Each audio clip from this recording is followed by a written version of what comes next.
après-midi à tous les entrepreneurs et bonjour à ceux qui sont aux États-Unis et au Canada et en Amérique latine. Coach Serge, comment tu vas? J'ai beaucoup aimé l'approche d'aujourd'hui et l'intervention de tous les coachs qui sont dans la salle, tous ceux qui ont intervenu. Bonjour, bonjour. OK. Magnifique. Je vais apporter un côté un peu différent sur le sujet qu'on est en train de traiter depuis je pense que 2 mois maintenant. Maintenant, ma grande question, c'est quoi? Quel est le plus grand problème des entrepreneurs? Le plus grand, un seul problème. Si toi, tu es entrepreneur, quel est ton plus grand problème? Mets dans le chat room. Une solution. Si tu avais ça, tu peux résoudre tous tes problèmes. Mets dans le chat room. Une seule chose. Ne me donne pas les 10 problèmes que tu as ou les 20 problèmes. Un seul problème. Mets dans le chat room. Ici, c'est terre à terre, comme on dit. Un seul problème.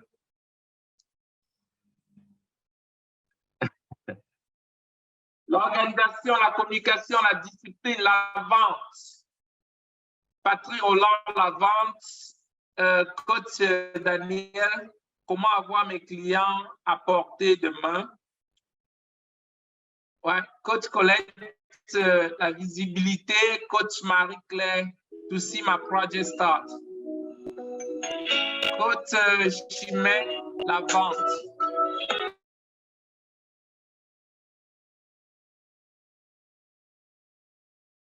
OK, coach Camara, la confiance. Moi, en tant qu'entrepreneur, j'aimerais que tu essayes de résoudre, de donner une seule chose qui peut changer tout dans ton entreprise. Coach Ida, to get my nationality and then start a business.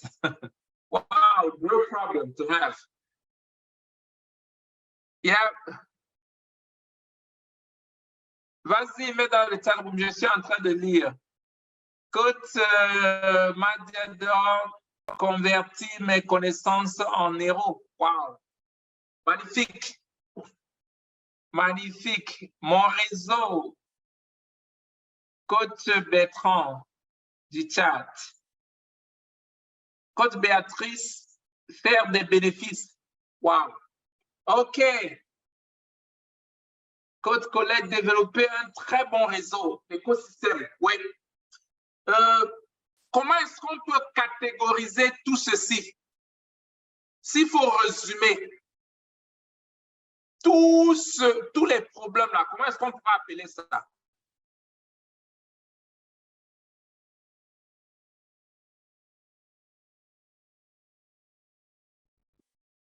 Comment on pourra appeler?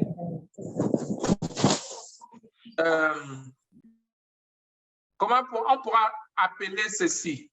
Tony Robbins appelle ça be resourceful. Be resourceful. La première chose qui peut résoudre le problème d'un entrepreneur, c'est être une personne à ressources.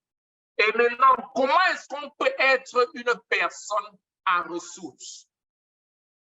Parce que l'entrepreneur, tu n'auras jamais un seul problème que tu peux résoudre et ça résout les problèmes. On peut s'accorder avec ça. Mais si tu peux devenir une personne à ressources, tu pourras résoudre tous les problèmes ou la plupart des problèmes. Maintenant, quels sont les genres de ressources? Comment est-ce qu'un entrepreneur doit se développer pour être une personne à ressources? Je veux prendre je veux prendre 2 points qu'on va s'accentuer dessus.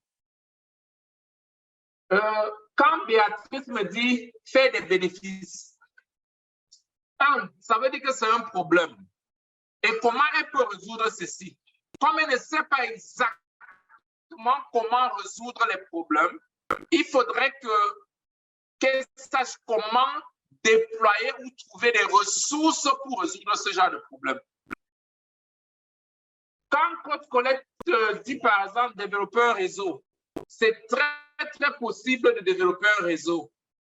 On rentre encore du fait qu'il faut être resourceful. Maintenant, qu'est-ce qu'il te faut ou comment tu peux développer un réseau? Ça nous ramène toujours dans le point avoir la capacité de chercher des ressources dont on a besoin pour faire partie de l'entreprise du point A au point B. Comme solution, première solution, pour être une personne de ressources, s'il faut balancer ça dans le cadre de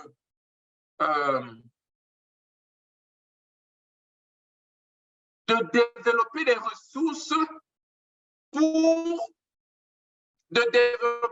ressources financières, par exemple, ou bien de développer des ressources adéquates pour faire partie de l'entreprise d'un point à l'autre.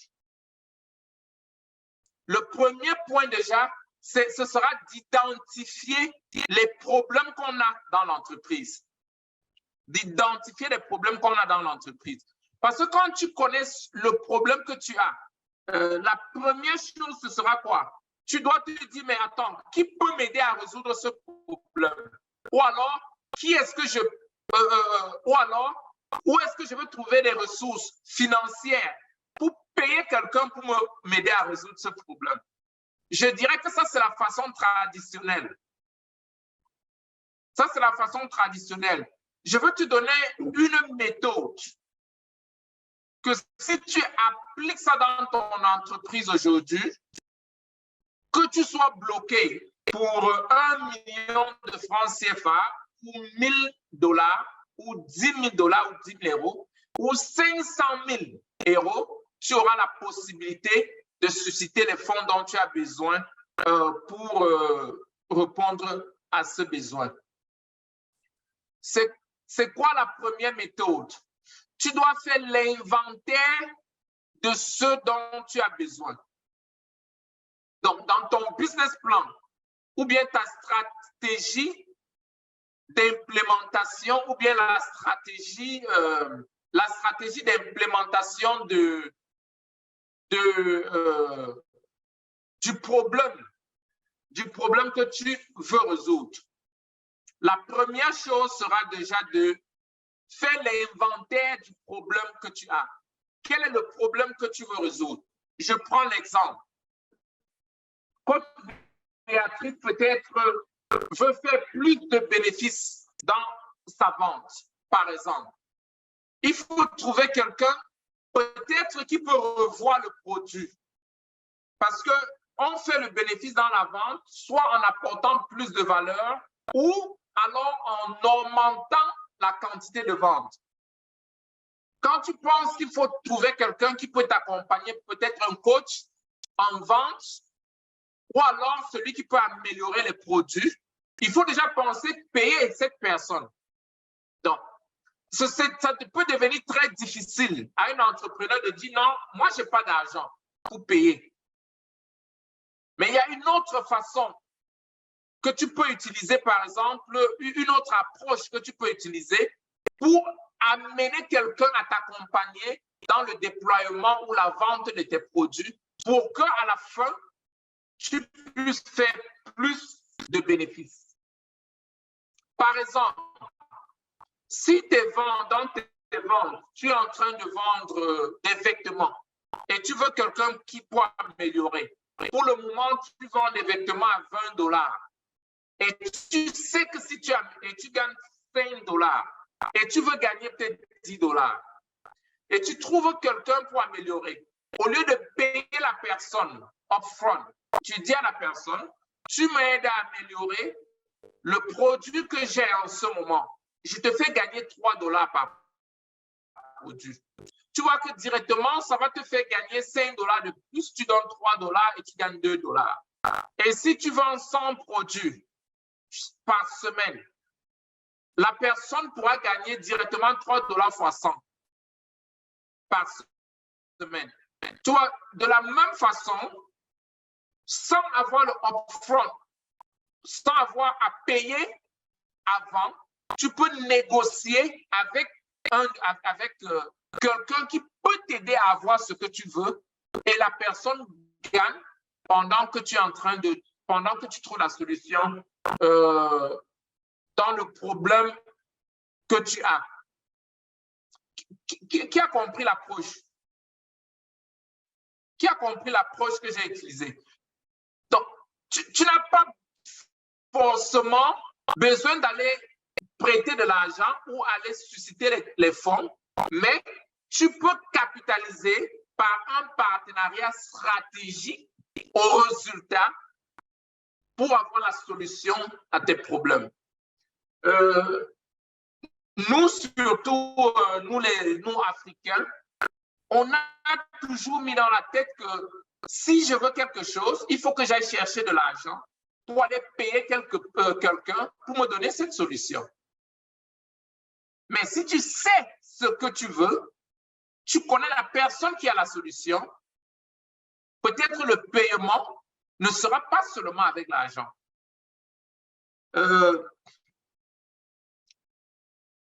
Il y a certains gens, quand ils ont besoin d'un service ou bien d'un service, ils proposent leur service ou leur produit et avoir comme contrepartie ce service dont ils ont besoin. Tu peux aller dans une école que tu vas apprendre quelque chose. Je suppose que tu veux prendre certains cours, mais tu peux donner ton temps pour faire le service client dans cette école pendant toute une année. Et directement, la même école peut te faire fréquenter à 10% seulement. Parce que le service que tu les offres, ou bien le temps que tu dois les offrir, ça peut compenser directement ce que tu allais payer. Je me souviens, quand je venais d'arriver aux États-Unis, je suis allé chercher le travail à Wendy's. J'ai travaillé à Wendy's pendant une semaine. Wendy's, c'est un restaurant comme le McDonald's, un fast-food. À midi, on appelait Pizza Hut. Et on les demandait de nous donner les pizzas, nous on les donne les burgers. Comme on n'avait pas l'argent pour acheter, mais on avait le droit de manger les pizzas, chaque employé pouvait manger le burger sans payer et on ne pouvait pas manger les burgers chaque jour. Et à Pizza Hut, ils faisaient la même chose. Les employés pouvaient manger de la pizza, mais ils ne pouvaient pas prendre l'argent pour aller acheter quelque chose ailleurs. Donc, notre manager, il a dit, mais pourquoi on n'appelle pas les gens de la pizza? Nous, ils nous donnent les pizzas, nous, on les donne les burgers. Et c'est comme ça que, finalement, on appelait plusieurs restaurants différents pour échanger la nourriture. On les donnait les burgers, eux, ils nous donnaient ceux qu'ils avaient. Toi, en tant qu'entrepreneur, en étant une personne de ressources, quand on dit une personne de ressources, ça veut dire que tu as la capacité d'aller chercher la ressource que tu veux. Tu peux t'asseoir pour négocier, pour avoir ce dont tu as besoin.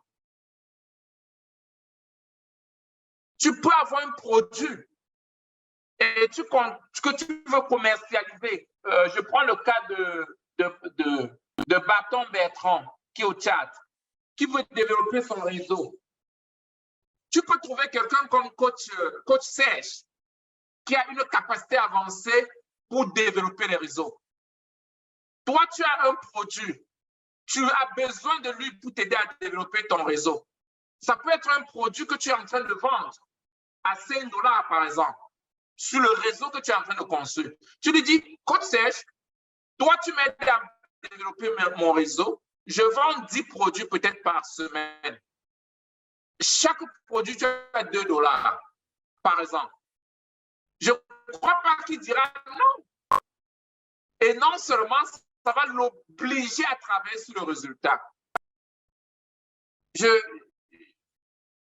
suis en train de donner une façon, une méthode pour résoudre ce problème de ressources. Si tu deviens une personne à ressources, une personne qui sait comment trouver la ressource et renégocier pour avoir ce que tu veux, et non utiliser une seule méthode. Parce qu'on nous a appris que les entrepreneurs doivent seulement jeter l'argent pour payer leur chemin en avant. Non. Tu peux négocier d'une autre façon.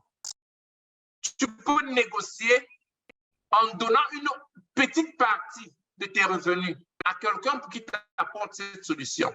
Tu peux négocier en échangeant les services avec la personne qui peut t'apporter cette solution. Tu peux négocier en apportant un service, en échangeant des services. Tu peux négocier en donnant une partie du résultat obtenu à la personne qui t'accompagne pour résoudre les différents problèmes que nous avons mis dans le chat room. L'accompagnement, le développement d'un bon réseau, faire des bénéfices, la confiance. Coach Camara, par exemple, la confiance. Quelqu'un peut t'aider à le faire. Quelqu'un qui fait déjà ce que tu fais et ce que tu veux faire. Ça veut dire que cette personne a déjà élevé le niveau de certitude. Maintenant, si tu vas vers la personne, je suppose que tu n'as pas l'argent pour payer pour le temps de la personne. La question, ce sera, qu'est-ce que toi, tu peux apporter comme valeur à cette personne et recevoir de la valeur à l'autre aussi. Parce que quand on paye avec la monnaie, c'est une valeur qu'on apporte. Et pour recevoir la valeur, chaque fois, toi qui es un entrepreneur, quand tu es bloqué à un niveau, tu dois te poser la question, qui a ma solution?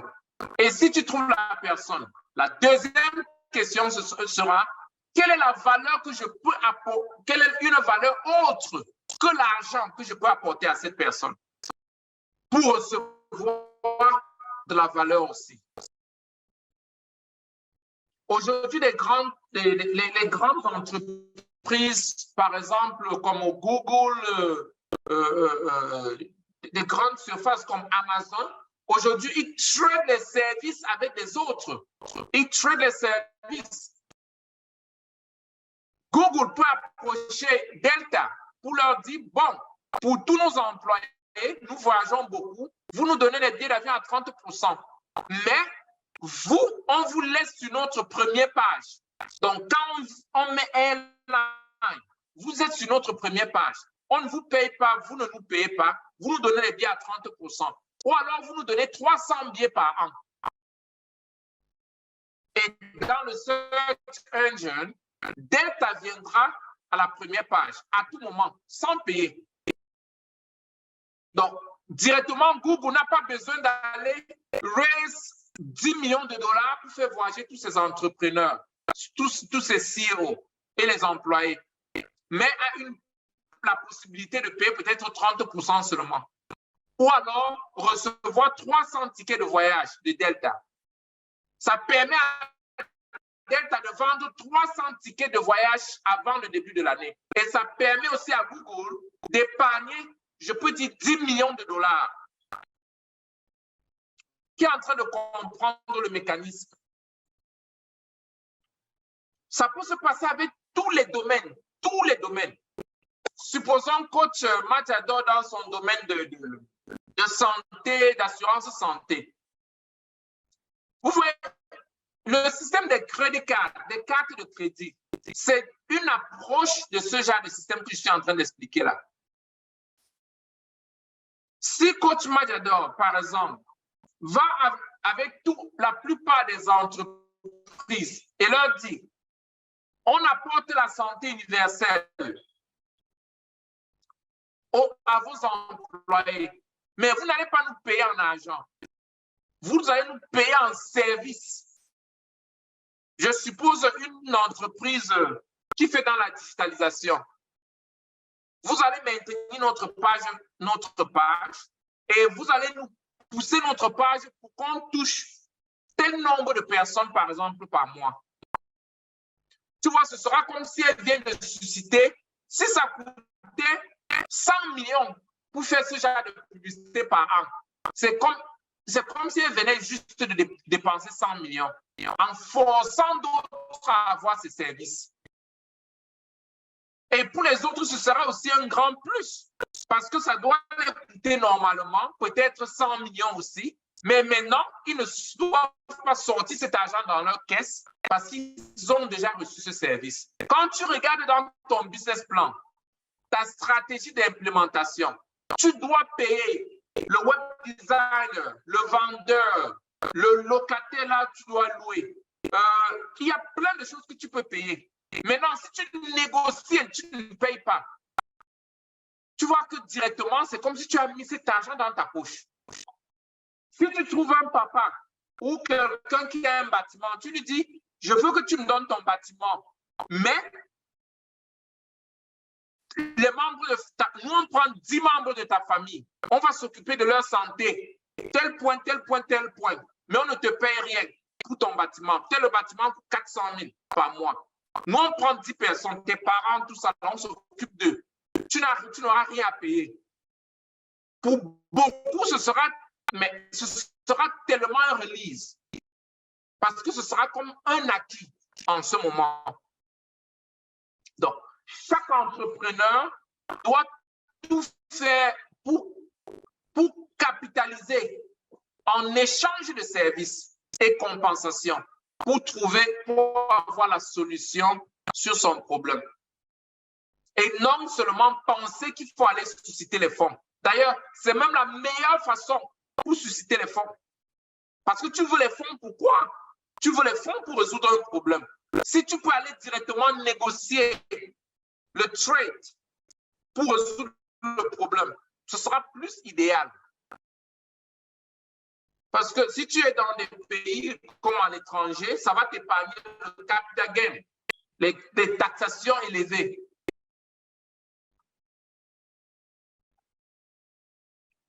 Donc, chaque point là où tu es bloqué, là où tu as besoin d'accompagnement, tu dois tout faire pour trouver celui qui a ce genre de solution et proposer un service aussi pour ajouter de la valeur à cette personne et comme compensation dans le domaine dont tu as besoin d'accompagnement. OK. On peut prendre les cas pratiques et puis certains gens qui ont des questions, on peut traiter ça en cas pratique. Je vois la main de coach Petronil qui est levée.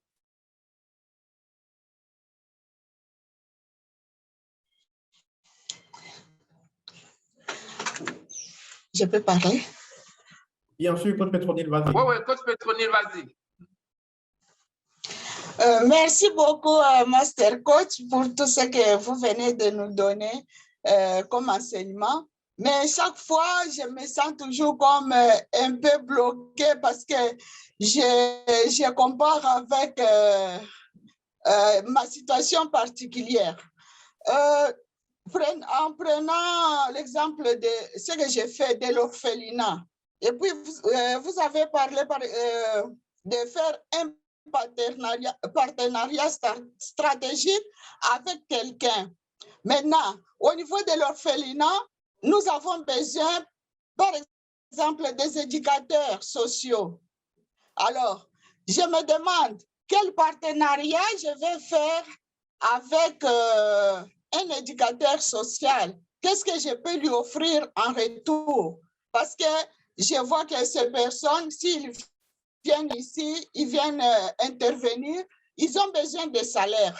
Mais nous n'avons pas de salaire à payer. Alors, qu'est-ce qu'on peut offrir dans notre cas comme service en retour? Merci, Master Coach. Ça, c'est la bonne question. Qu'est-ce que tu peux offrir comme service en retour? Je vais ajouter une autre question. Le facilitateur que tu emploies, quel est le besoin de ce facilitateur? Parce qu'il faut résoudre le problème des gens. Quel est leur besoin? Ça peut ne pas être la même chose. Ça dépend de la personne. Tu peux avoir un facilitateur qui veut juste là où habiter. Et si tu peux te battre, tu lui donnes une chambre, ça va résoudre ses problèmes. Tu lui donnes une chambre, tu lui donnes à manger et tu lui donnes l'argent de taxi. Ça peut être tout. Mais pour quelqu'un d'autre, ça ne peut pas être la même chose. Ça ne peut pas être qui veut là où habiter et qui veut l'argent du taxi ou à manger. Tu vois, tout dépend. Une autre personne, ce sera juste que tu dois l'apporter le coaching. Tout ce que tu connais là, tu dois l'aider. Si tu peux l'aider à émerger aussi. Certains, ça peut être ton expérience. Parce que si moi, je veux être comme toi, par exemple, et tu me promets que tu vas me former, moi, je viens t'y servir 2 ans, 3 ans, j'apprends comment tu as fait pour qu'un jour, je puisse continuer dans ce domaine de vie.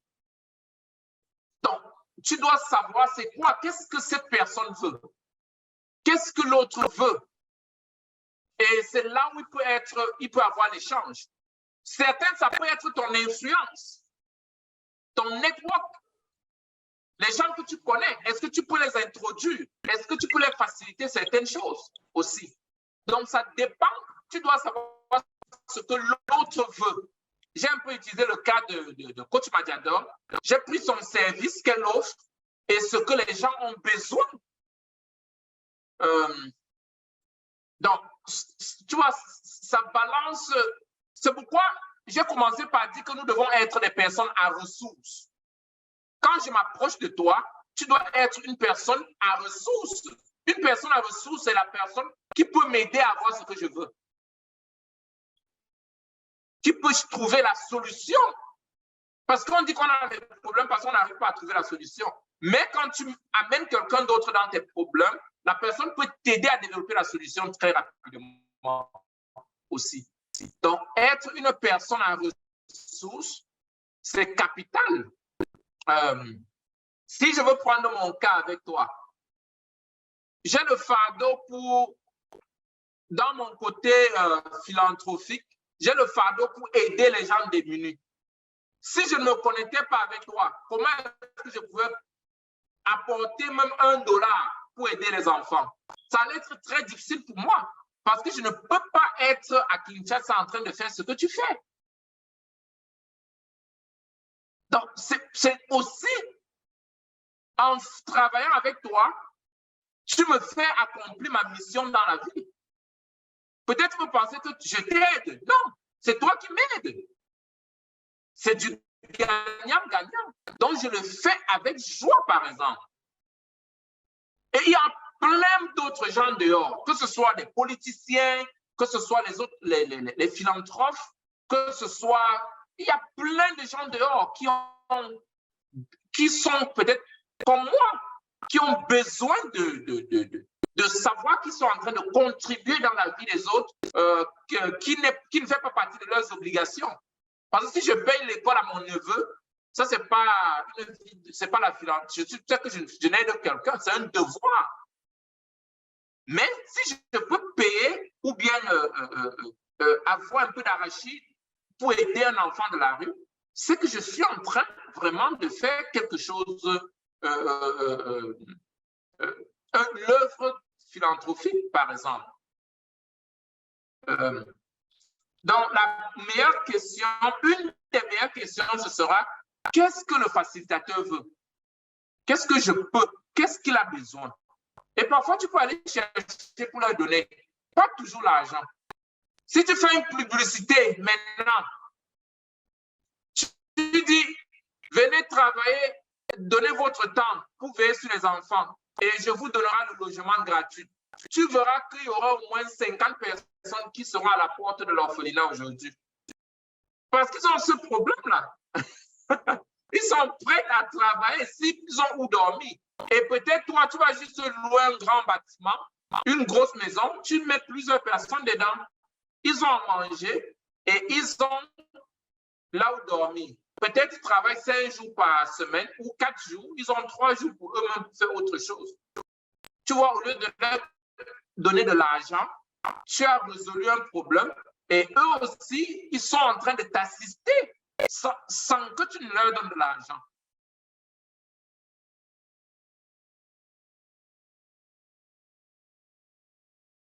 Yeah. OK, merci, Master Coach. Je comprends les idées que vous m'avez données. Merci beaucoup. Je t'en prie. Coach Petroni, j'ai besoin d'une chambre chez toi tout de suite et je viens m'installer.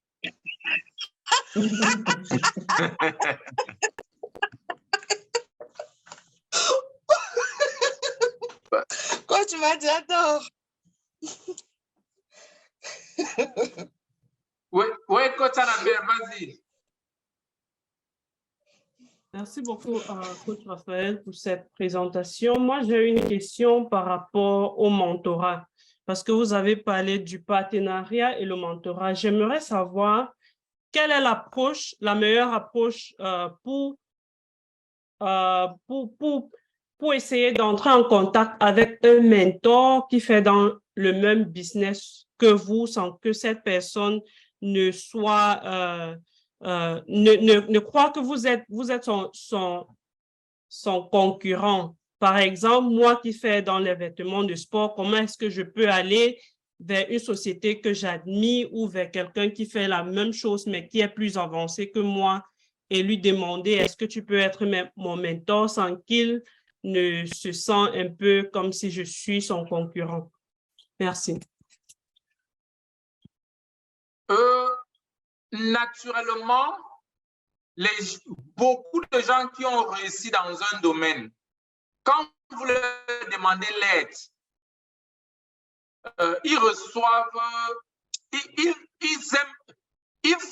feront tout pour vous apporter cette aide-là. Imaginez un peu, quand vous rencontrez quelqu'un même dans la rue, vous lui demandez les directions. Ils font tout pour vous donner, pour vous guider. Moi, à ta place, je m'approcherais beaucoup sincèrement d'abord. En disant à la personne, j'admire ce que vous faites et je veux apprendre plus.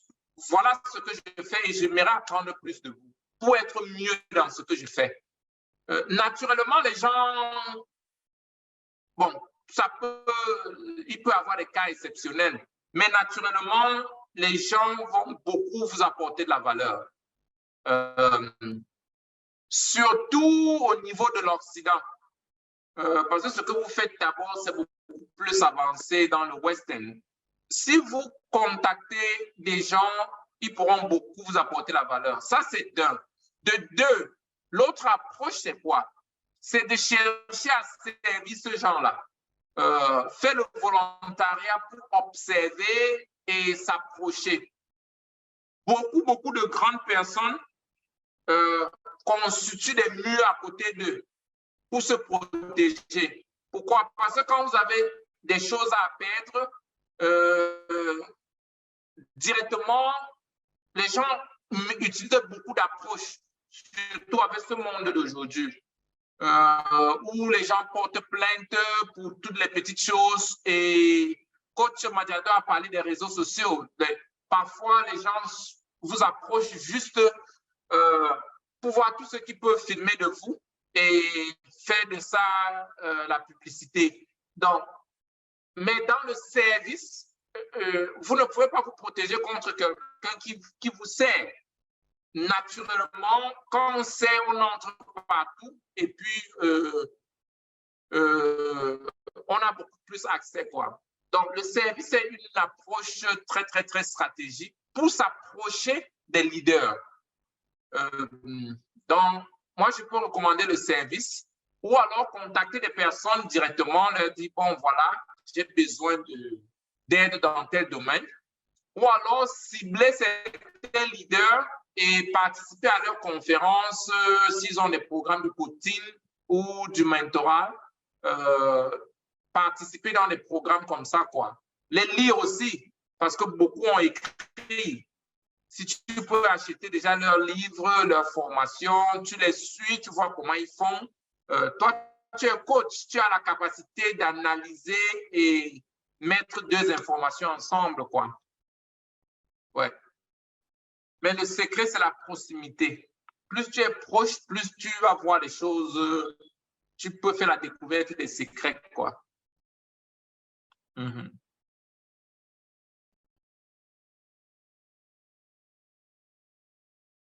Je ne sais pas si c'est beaucoup clair. Merci beaucoup, coach Raphaël. Je t'en prie. Oui, il y a 2 mains levées. Bonsoir, coach. Bonsoir à toute l'équipe. Je suis Bertrand depuis le Tchad. J'aimerais justement par rapport à la question de mentorat demander au master coach, est-ce que le mentorat peut être sollicité par un mentor ou bien ça va être les gens qui viendront souvent vers le mentor pour solliciter son appui technique ou bien son encadrement en tant que coach ou mentor. Merci. Oui, ça peut être sollicité. Ça peut être sollicité par un mentee. Je ne sais pas si tu voulais demander si ça peut être sollicité par un mentee. Ça veut dire celui qui veut être mentoré. Ça peut être sollicité. Et aussi, bon, la plupart du temps, ce n'est pas le mentor qui offre parce que c'est quelque chose que c'est quelqu'un qui veut. C'est quelqu'un qui doit désirer cela, quoi.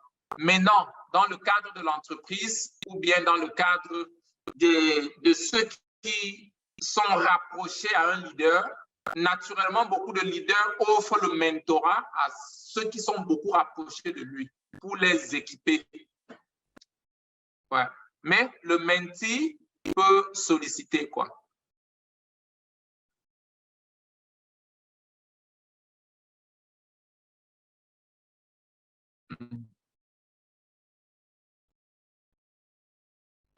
OK. Coach Madiador, et puis peut-être qu'on va prendre la question qui est dans le chat room là. Merci, Master Coach Raphaël, de me donner l'opportunité de prendre la parole ici. À la suite de Coach Annabelle, ma question est celle de savoir, et vous l'avez bien dit, c'est la question du mentorat ou de l'approche du mentorat dans la mentalité occidentale est différente de l'approche du mentorat dans la mentalité ou dans l'approche africaine. Qu'est-ce qu'on met en place pour que les mentors africains comprennent que partager son expérience n'est que synonyme de mettre en banque ce qu'on connaît? Parce que quand on met en banque, c'est pour avoir un retour, bien qu'on investit. Parlons d'investir, parce que la banque ne nous donne pas toujours ce qu'on veut. Ce sont les banquiers qui fixent ce qu'ils vont nous donner. Mais comment on fait pour amener les mentors ou bien les personnes, les Africains qui ont réussi, les leaders africains qui ont réussi, de comprendre que partager leur expérience ou bien mentorer quelqu'un n'est pas synonyme de lui donner, de lui céder une part de ton marché. Parce que le marché est tellement grand que chacun ne peut faire que ce qu'il va faire. Et que voilà, il est impératif, si nous voulons parler de changer notre cher continent africain, de transformer les valeurs et les potentiels qu'il y a, que chacun mette sa main à l'édifice. Puisque dans la vision qui essaie d'Aïd, on voit bien que c'est une vision non seulement globale, mais c'est une vision commensurale. Donc, comment est-ce qu'on fait pour que les leaders africains comprennent que partager ou alors accompagner ne serait-ce que leurs collaborateurs, parce qu'on parle déjà, on commence par la maison. Tu ne peux même pas aider quelqu'un qui est à l'extérieur si tu ne peux même pas aider tes propres collaborateurs. On sait qu'il y a des formations, mais bon, ils vont vous dire qu'ils n'ont pas le temps de suivre les formations parce que l'argent est prioritaire. Comment est-ce qu'on fait? Qu'est-ce qu'on met en place pour booster ce mindset-là du partage et de la franchise, de l'honnêteté, en fait, ou même de l'intégrité? Ouais, je pense déjà que, tu vois, le mentorat, c'est quelque chose de très délicat et c'est quelque chose c'est délicat, c'est d'abord très délicat et très dangereux même pour les deux parties et surtout pour celui qui s'investit dessus. Vous voyez, chaque leader fonctionne à une dimension dans la vie. Et comme dans la vie, tout ce que nous avons comme capital dans la vie, c'est notre temps. Beaucoup de leaders, si vous avez évalué votre temps, et je suppose juste, pour mon plan, je prends peut-être le cas de Coach Madiador. Coach Madiador veut faire un chiffre d'affaires de $200,000, de 200 000 euros toute l'année parce qu'il va financer ses projets de non-profit pour aider les gens, il doit financer ceci, il doit financer cela. Elle prend les 200 000 euros, elle divise. Il faut qu'elle fasse au moins 1 000 euros, bien 700, disons 500 euros par jour. Et quelqu'un la sollicite pour l'accompagner comme mentor. Il faudrait qu'elle donne environ, je dis qu'elle donne parce que beaucoup peuvent solliciter et qui n'ont pas la possibilité de remplacer ce qu'elle gagne par heure. De remplacer ce qu'elle gagne par heure. Maintenant, il faudrait que le temps qu'elle passe avec les gens, que ce soit comme un don, comme si elle donnait l'argent à ces gens-là. Maintenant, si elle donne tout ce temps, et ceux qui sont là juste sont des admirateurs qui veulent juste passer le temps et qui ne sont pas conscients de ce que la personne, ce qu'elle est en train de donner. Tu vois que ça cause un très, très grand conflit. Très, très grand conflit. Aujourd'hui, beaucoup de philanthropes comme les Bill Gates, les Jeff Bezos, ils ont organisé des plateformes où ils ont la possibilité de communiquer massivement. C'est pourquoi ils écrivent les livres, ils font des différentes choses pour passer l'information aux autres. Pourquoi? Parce que c'est pas facile en termes de temps, parfois de se donner à une personne. Surtout un investissement qui ne pourra pas être porteur. Parce que la première chose que chacun doit protéger, c'est son temps. Ce n'est pas... Parce que c'est le temps qui produit tout ce que nous avons dans la vie. Donc, je me dirais que ça peut être une première cause. Je le dis parce que je travaille beaucoup en Afrique. Aujourd'hui, j'ai beaucoup de gens, parfois, quand on passe la journée, ils ne posent même pas une question. On peut faire des divers, on peut manger, on parle de tout, on parle de football, la politique. Mais à la fin, tu comprends que ils ne sont pas intéressés ou ils ne sont pas très, très, très conscients du temps passé. Donc, on doit beaucoup conscientiser nos mentis pour que quelqu'un désire l'accompagnement. La personne doit s'assurer qu'elle comprend même ce qu'elle a besoin, vraiment. Ça, c'est un. Maintenant, à l'Occident, si toi, Coach Madiador, quelqu'un veut que tu l'accompagnes dans un produit, dans le mentorat, tu vas lui demander de payer. Naturellement, ils vont payer. Peut-être qu'ils auront aussi la possibilité de payer pour ton temps. Ils ne vont pas penser que non, je veux venir passer la journée avec elle ou bien viens passer la journée chez moi pour me parler après rentre. Donc, il y a ce côté qui est un peu trigger et qu'on doit éduquer les gens. Que le côté intellectuel dans le mentorat, c'est comme quand tu vas à l'école. Tu ne peux pas aller à l'université ou bien à l'école en Afrique, tu ne payes pas. Non. Si tu veux la connaissance, tu vas apprendre à te tresser, tu dois payer pour qu'on t'apprenne à tresser. Tu vas apprendre à coudre les habits, tu dois payer. Tu vas apprendre à faire des affaires, tu dois payer. Tu dois payer quelqu'un qui a pris le temps pour accumuler cette connaissance. Ou alors, tu dois apporter de la valeur, comme on a expliqué tout à l'heure. C'est pourquoi j'ai expliqué à coach Annabelle que quand tu viens comme serviteur, tu apportes de la valeur, tu peux recevoir de la valeur facilement aussi. Ouais. Donc, il y a ces deux côtés-là. Beaucoup qui ne sont pas trop conscients que quand tu veux de la valeur, tu dois payer. Si je veux apprendre comment faire un truc, je paye pour qu'on m'enseigne cela. Et on ne paye, quand je paye, c'est pour dire que non, je valorise le temps que la personne doit me donner, par exemple. Bon, il y a d'autres plateformes comme ce qu'on a là, la rencontre des entrepreneurs, on a beaucoup de leaders qui viennent passer le temps pour donner leur temps gratuitement. Vous voyez, on a 39 personnes. Combien de personnes pouvaient venir poser les problèmes rapidement? Poser une question pour avoir une solution gratuite. Donc, certains ne sont pas engagés même par rapport à ce qu'ils veulent. Donc, il y a tout ça, quoi. Il y a tout. Donc, on doit aider les gens à se conscientiser, à prendre conscience et savoir que hey, si je veux apprendre quelque chose, je dois payer le prix de ça. Très bonne question. Merci, Master Coach. Je t'en prie. Je pense que Patrick Roland a apporté une solution aussi dans le chat room, si quelqu'un peut peut-être lire.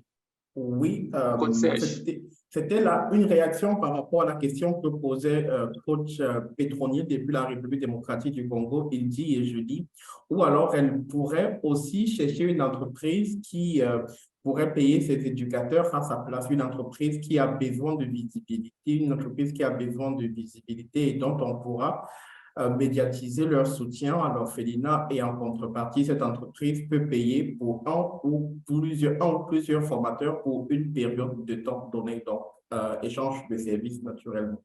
Visibilité pour l'entreprise et en contrepartie, l'entreprise paye les formateurs souhaités par l'orphelinat. Très, très, très magnifique, Patrick Roland. C'est très magnifique. Ça c'est, tu peux même pousser. C'est même ce que beaucoup de non-profit font. Il y a un non-profit, par exemple, comme ce que Coach Pétronine fait. Coach Pétronine peut venir comme un alit et dire, bon, est-ce que vous pouvez nous donner 5 places à l'école gratuitement? Donnez-nous pour soutenir l'orphelinat 5 places. Et elle prend ces 5 places. Elle dit, si tu viens donner ton temps, je veux te donner une place à l'école de alit. Donc, ce sera, si l'école a une valeur de $2500, ce sera comme si elle a donné $2500 à cette personne, par exemple. Donc, c'est un peu comme même les tickets de football ou bien les cinémas, souvent, ici aux États-Unis, ils donnent parfois des tickets dans les orphelinats, les places de non-profit, gratuitement. Mais par contre, ils peuvent te tourner et donner ça à certains gens pour le trading de services. Très, très, très bonne approche. Ça, c'est même une approche encore un peu plus avancée.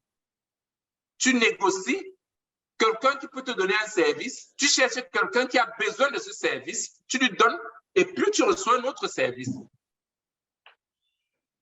Ça, c'est magnifique. Ça, c'est même c'est le deuxième niveau encore beaucoup plus élevé. Je crois que j'ai beaucoup parlé de ça sur la levée de fonds dans l'école de 365.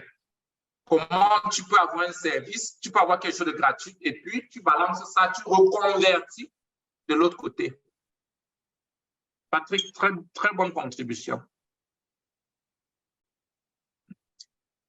OK, est-ce qu'il y a, je crois qu'on a dépassé 2 minutes déjà. Oui, on est allé à 2 minutes. C'était tellement intéressant qu'on s'est laissé emporter par le temps. Ah, OK. Coach Joséphine, content de te voir aujourd'hui. Master Coach, avant de partir, il y a une autre question dans le chat. On va très rapidement élaguer cette question. Bonsoir, le grand coach. Nous qui voulons nous lancer dans l'entrepreneuriat, quels conseils pouvez-vous nous donner? Premier conseil, lance-toi. Deuxième conseil, lance-toi. Troisième conseil, continue à apprendre et tu avances. Premier conseil, lance-toi. Deuxième conseil, lance-toi. Troisième conseil, apprends pendant que tu es en train de faire. Tu ne seras jamais préparé assez pour te lancer. L'entrepreneuriat, c'est comme la natation. On n'apprend pas à nager dehors. Si tu ne sautes pas dans l'eau, tu ne vas jamais apprendre à nager. Donc, il faut descendre dans l'eau. Dès que tu entres dans l'eau, la natation viendra. Mais si tu apprends ça dehors n'importe comment, tu ne sauras jamais comment nager. Bonne question. Bonne question, Ali. OK. Passez un très, très, très bon dimanche et à nous revoir à la prochaine.